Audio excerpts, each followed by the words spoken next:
Neuropathic pain, radiating or burning pain. Spinal cord இன்ஜுரிக்கு ஒரு காமனான ஒரு காம்ப்ளிகேஷன். நம்ம அஃபெக்டட் ரீஜன் கீழே வந்து ஃபுல்லாவே இந்த பெயின் இருக்கும். அது முக்கியமா நம்ம நைட் டைம்ல வரும். இது வந்து நம்ம தூக்கத்தையே கெடுக்கும்.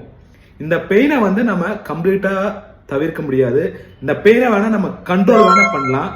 இதுக்கு ஒரு ட்ரக் இருக்கு, அமிட்ரிப்டைலின் ஒரு ட்ரக் இருக்கு, அது யூஸ் பண்ணலாம். இல்லைன்னா ப்ரீகபாலின் இந்த மாதிரி ட்ரக்ல இருக்கு, அது யூஸ் பண்ணலாம். பிசியோதெரபி ட்ரீட்மெண்ட்ல வந்து நம்ம நியூரோபதிக் பெயினை கம்மி பண்ணலாம். எப்படின்னு பாத்தீங்கன்னா, நார்மல் ஒரு மொபிலைசேஷன் எக்ஸசைஸ் பண்ணும்போது பெயினை நம்ம கம்மி பண்ணலாம். இது மட்டும் இல்லாம டீசென்சேஷன் எக்ஸசைஸ், ஒரு டூத் பிரஷ் வச்சு நார்மல் பிரஷ் வச்சுக்கிட்டு நம்ம அஃபெக்டட் ரேஞ்சில் பொறுமையா நம்ம அந்த பிரஷிங் பண்ணனா அதுவும் பெயினை கம்மி பண்ணும். இது மட்டும் இல்லாம வைப்ரேஷன், ப்ரெஷர், டேப்பிங் டெக்னிக் இதுவும் ரொம்ப ரொம்ப யூஸ்ஃபுல்லா இருக்கும். இது மட்டும் இல்லாம எலக்ட்ரிக்கல் டிவைஸ் ஐஎஃப்டி, டென்ஸ் இதுவும் பெயினை ரொம்ப கம்மி பண்ணும்.